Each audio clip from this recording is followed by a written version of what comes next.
If your HP EliteOne 800 all-in-one device turns on but nothing appears on the display, this tutorial walks through highly effective troubleshooting and repair methods. We will restore Windows, repair startup files, and use command prompt to fix boot problems. A lot of errors pertain to this problem, and we're going to go ahead and jump into what should hopefully be a pretty straightforward process, guys. And we're going to go ahead and jump right into it. First thing I'd recommend doing would be to actually go ahead and boot to the troubleshooting utility on Windows 11. So if you do a hard power off 3 times in a row, Windows should automatically attempt to launch the startup repair utility.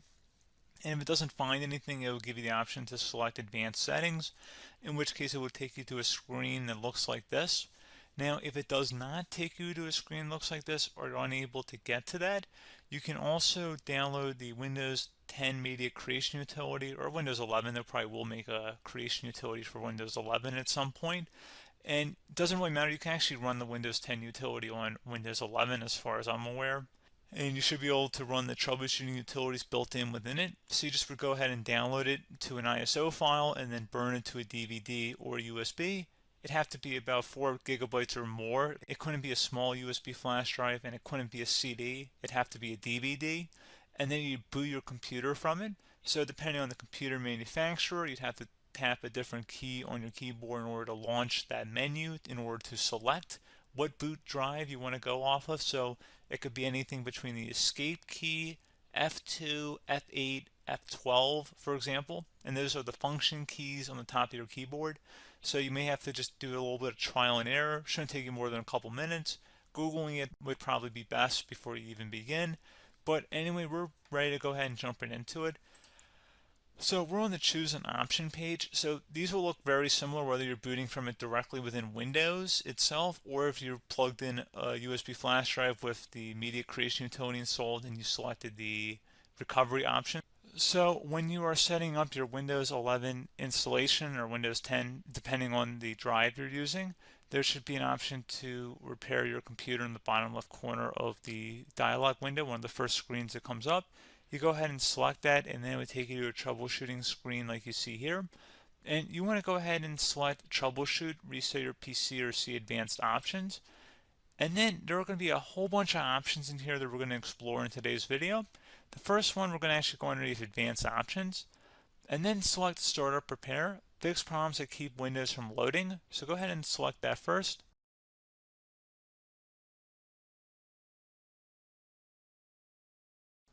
Okay, so you can see it could not repair our PC. That was our first option we could try. Something else, if we go back into advanced options here and then select troubleshoot, we're going to go underneath advanced options again. You can go ahead and actually access safe mode by selecting startup settings. And then if you select the restart button, you have the option on the screen select safe mode with networking, which will give you a key on the screen. It'll tell you which key to press to enter that. I believe it's the F7 key. It'll do that for you. I'm not going to go over that in today's tutorial because I don't really want to go into safe mode, but you're more than welcome to attempt that by going into here and then selecting restart. Again, it'll launch another screen. It'll say what key do you want to press, and it'll give you like 7 or 8 different options, and you want to select safe mode with networking. There's also an option for a command prompt too, but that's going to be something we're going to cover later in this video, and we don't even have to go through that in order to access it. So that's why I'm not going to really push for that, because unless you know exactly what's causing the problem, you probably don't need to go into safe mode. Unless you're trying to recover files, in which case then you definitely can go into safe mode, but we're trying to actually recover our computer here. So I hope that makes sense. Something else we can also try here as well would be to uninstall updates, remove recently installed quality or feature updates from Windows. So if you go ahead and select that, you can uninstall the latest quality updates, which generally is the more day-to-day updates. Feature updates are the less regularly released ones, like the big ones. I would equate it to service packs in like Windows 7 and Windows Vista and Windows XP. So larger updates that occur once or twice a year at most. And the quality updates are more just a regular update. So probably obviously depend, it'll take longer if you're going to try and uninstall the latest feature update versus quality update. And maybe you don't need to go back that far. So just giving you guys a couple pointers with that. Something else you can also look at here, and we're going to jump into the command prompt in a little bit, But you can select System Restore, which will use a restore point recorded on your PC to restore Windows. And this is something I would highly recommend here, guys. So select Next. Assuming you have a restore point saved on your computer, you go ahead and select the most recently created one, and you'll select Next, and then you'll select the drive. You shouldn't actually have to select the drive. You can scan for affected programs, but we're going to keep it all default here, and then we're going to select Finish. So once started, system restore cannot be interrupted. Do you want to continue?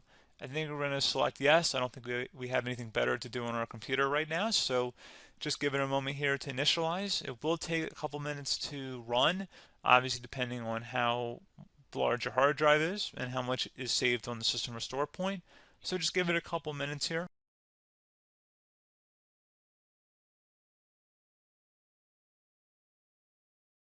Okay, so you can see the system has been restored successfully.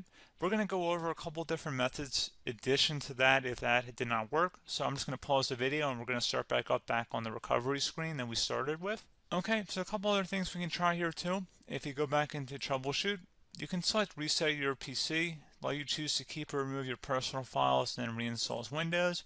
You can select to keep my files, which will remove apps and settings but keeps your personal files.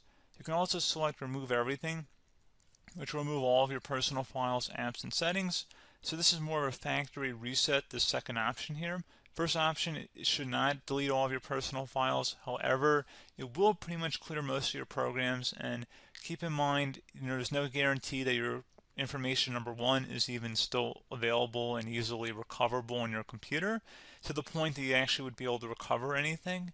And the second point is that there's always a chance that it won't actually recover and it will just do a factory reset anyway.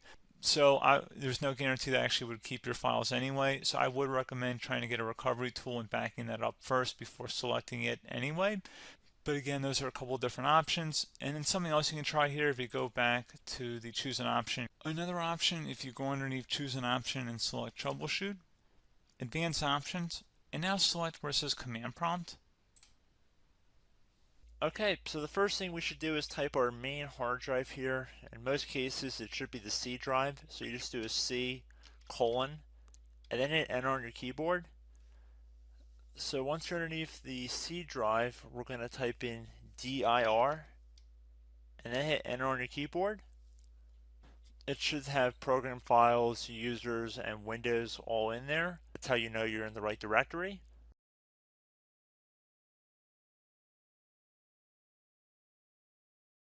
In some cases, it might be the D drive as well, so just keep that in mind.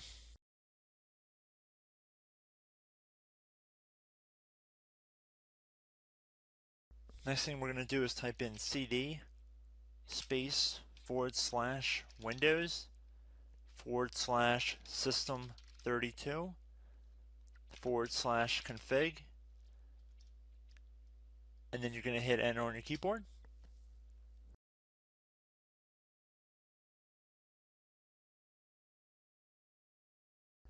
So now you're going to type md space backup.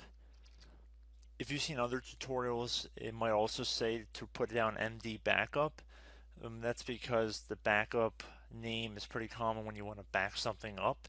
So you can name this whatever you want, doesn't have to be backup. So if you've already made a backup folder in the past, you could do backup 1, for example. So once you're done setting the name you want the backup to be called, hit enter on your keyboard again.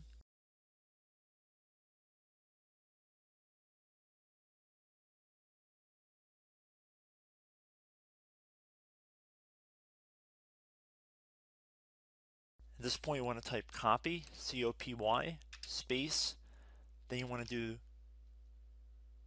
the star symbol above the 8 key, then do a period or a dot, whatever you want to call it, then another star sign, and then another space, and then type backup, and then hit enter on your keyboard.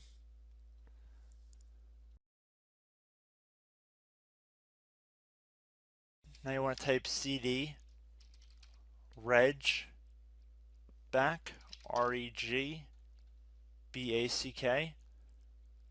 and then hit enter on your keyboard.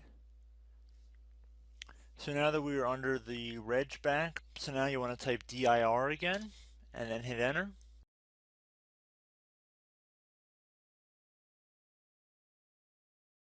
So now at this point we're going to type copy again. So copy, space, $,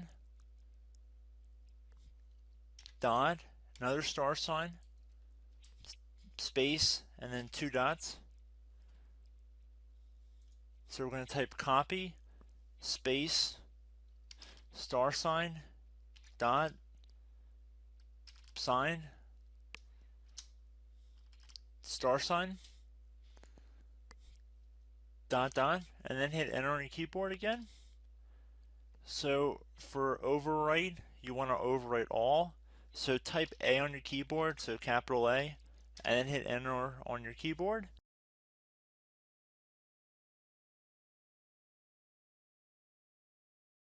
So at this point, you should be good to go. You can close out of the command prompt window, and if you accidentally continue to Windows 10, you should be all set. So I hope one of these 3 or 4 different methods we went through in this tutorial helped you guys out. Again, I'm not sure if you guys heard me earlier, but try to go back into your safe mode if possible and uninstall any programs you know might be conflicting with the Windows startup if you can get into safe mode. So just keep that in mind. Something very simple like that could be blocking up everything.